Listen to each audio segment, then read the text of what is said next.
हरिओम। आज आम आफ्रिका महादेशर द्वितीय विभाग पार्ट 2 जो द्वितीय विभाग पढ़ा।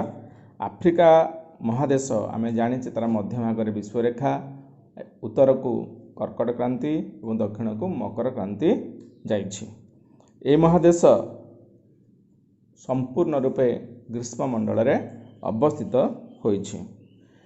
आल आजिजिया बा लिबिया नामक गोटे स्थान अच्छी आफ्रिका महादेश रे, ताहा रेकर्ड कर पृथ्वीर सबुठारु उत्तप्त अंचल।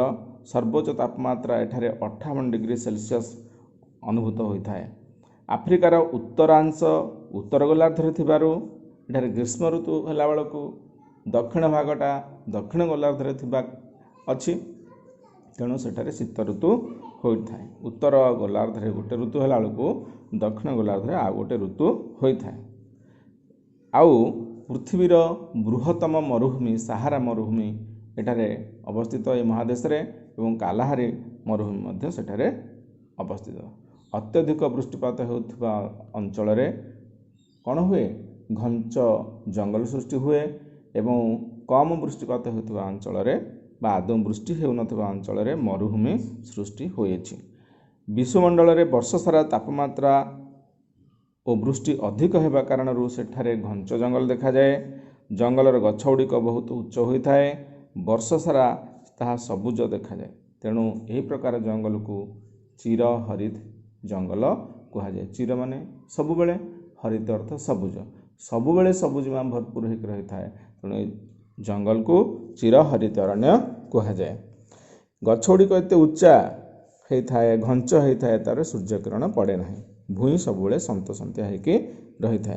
किंतु साहारा मरुभूमि आ कालाहारी मरुभूमि आदौ वर्षा हुए ना, सबुआड़े बाली पड़िकी रही है।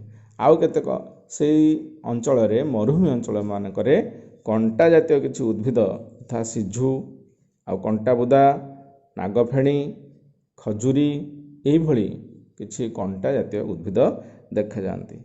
आफ्रिकार ग्रीष्ममंडलीय तृणभूमि को साभाना कहुए। कौन कहुए? साभाना।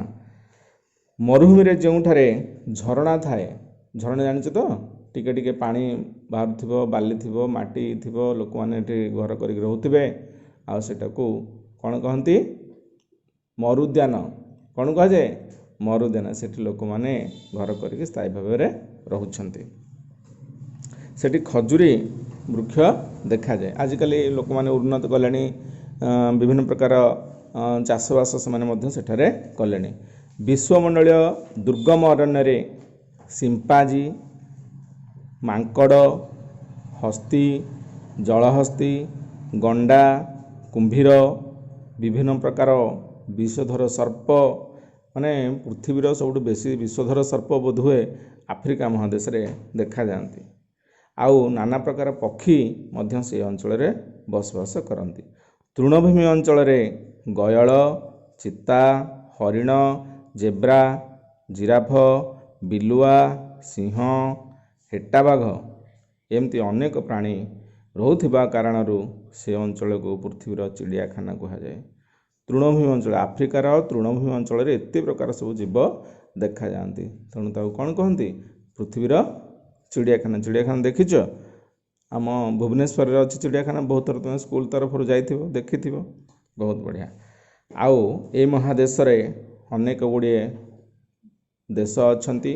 से देश गुड़िक है दक्षिण Africa, Zaire, Nigeria, Sudan, Tanzania, Ghana, Zambia, Algeria, Morocco, Egypt, Ethiopia आदि प्रधान। ये देश गुड़िक अन्य देश तुलन में साधारणतः टिके उन्नत। तेणु ये देश गुड़िकर नाम आम कहले सब मन रखिब। आउ बड़ बड़ सहर गुड़िक मध्य प्रसिद्ध सहर गुड़िक है ये महादेशर Johannesburg, Alexandria, Addis Ababa, Pretoria, Cairo, Tripoli, Khartoum, Lagos. आउ कायरो मिस्र देशर राजधानी एवं आफ्रिका महादेशर गोटे बृहत्तम सहर।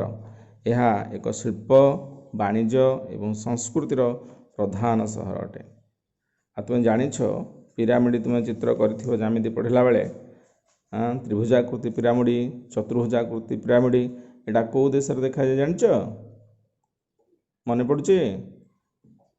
ହଁ, ମିଶର ଦେଶ। ଜାଣିଛ ମିଶର ଦେଶରେ ଏମିତି ବହୁତ ପିରାମିଡ଼, ରାଜାମାନଙ୍କର ଯେଉଁ ସମାଧି ତାକୁ ପିରାମିଡ଼ କୁହାଯାଏ।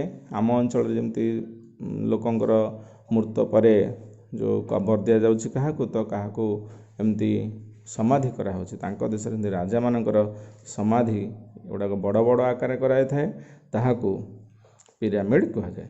ଏ ମିଶର ଦେଶକୁ ପିରାମିଡ଼ର ଦେଶ ବୋଲି କୁହାଯାଏ। ଏଇଟା ହେଉଛି ସାଧାରଣ ଜ୍ଞାନରେ ତୁମ ପାଇଁ ପ୍ରଶ୍ନ ଆସିପାରେ। ଆଫ୍ରିକାରେ ସାଧାରଣତଃ ଅଣ ଆଫ୍ରିକୀୟ ଏମିତି ଦୁଇ ପ୍ରକାର ଅଧିବାସୀ ବସବାସ କରନ୍ତି, କିନ୍ତୁ ତାର ପ୍ରକୃତ ଅଧିବାସୀ ହେଲେ ନିଗ୍ରୋ ମାନେ ହେଉଛନ୍ତି ଆଫ୍ରିକାର ପ୍ରାଚୀନ ମୂଳରୁ ସେମାନେ ପ୍ରଥମ ଦେଶ ଆଦିମ ଅଧିବାସୀ ତା ଦେଶର ହେଲା। ଆଉ ବାହାର ଦେଶ ଯଥା ଏସିଆ ଆଉ ୟୁରୋପ ଦେଶରୁ ଶହ ଶହ ବର୍ଷ ପୂର୍ବରୁ ମଧ୍ୟ ଲୋକମାନେ ଯାଇକି ଏଠି ରହିଛନ୍ତି, ସ୍ଥାୟୀ ଭାବରେ ଏବେ ମଧ୍ୟ ରହି ସେ ଦେଶର ନାଗରିକ ହୋଇଗଲେଣି। ନୀଳ ନଦୀର ଉପତ୍ୟକା ତାର ତ୍ରିକୋଣଭୂମି ଅଞ୍ଚଳରେ ମୃତ୍ତିକା ଉର୍ବର ଆଉ ଜଳସେଚନର ସୁବିଧା ଥିବା କାରଣରୁ ଲୋକମାନେ କୃଷି କାର୍ଯ୍ୟ ଏବଂ ଗୋପାଳନ କରି ଜୀବିକା ନିର୍ବାହ କରନ୍ତି ହେଲା। ଗୋପାଳନ କଲେ ତାଙ୍କର କ'ଣ ସେଠୁ କ୍ଷୀର ପାଇଁ, ମାଂସ ପାଇଁ ଏମାନେ ଚାଷ କରନ୍ତି ଏବଂ କୃଷି କାର୍ଯ୍ୟ ଦ୍ୱାରା ଖାଦ୍ୟ ଶସ୍ୟ ପାଇପାରିବେ, ତା ମଧ୍ୟ ସେଥିଯୋଗୁଁ ସେ ଜୀବିକା ନିର୍ବାହ କରିଥାନ୍ତି। ଆଉ ଭୂମଧ୍ୟ ସାଗର ତୀରବର୍ତ୍ତୀ ଅଞ୍ଚଳର ଲୋକମାନେ ବିଭିନ୍ନ ପ୍ରକାର ଫଳ ଚାଷ କରନ୍ତି।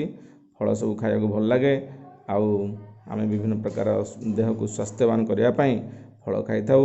ଅଙ୍ଗୁର, କମଳା ଲେମ୍ବୁ ଏମାନେ ସବୁ ଚାଷ କରନ୍ତି। ତୃଣଭୂମି ମାନଙ୍କରେ ଗୋରୁ, ମେଷ ଜାଣିଛ, ମେଣ୍ଢା ଏମାନେ ସବୁ ପାଳନ କରନ୍ତି। ସୁନା, ହୀରା ଏସବୁ ଖଣି ସେ ଦେଶରେ ଅଛି। ପୃଥିବୀର ବେଶୀ ସୁନା ଖଣି ଆଉ ହୀରା ଖଣି ଯଦି କେଉଁ ଦେଶରେ ଥାଏ ତାହେଲେ ଆଫ୍ରିକା ମହାଦେଶ ସେଠି ଅଛି। ସେଇଠି ମାନେ କାମ କରନ୍ତି ଲୋକମାନେ। ଆଉ ଖଣି, ରବର, ଫଳ ଆଦି ଚାଷ, କୃଷି କାର୍ଯ୍ୟ, ଶିଳ୍ପ, ବାଣିଜ୍ୟ, ଗମନାଗମନ ଆଦି ଅନେକ କ୍ଷେତ୍ରରେ ଲୋକମାନେ କାମ କରି ତାଙ୍କର ଜୀବିକା ନିର୍ବାହ କରୁଛନ୍ତି।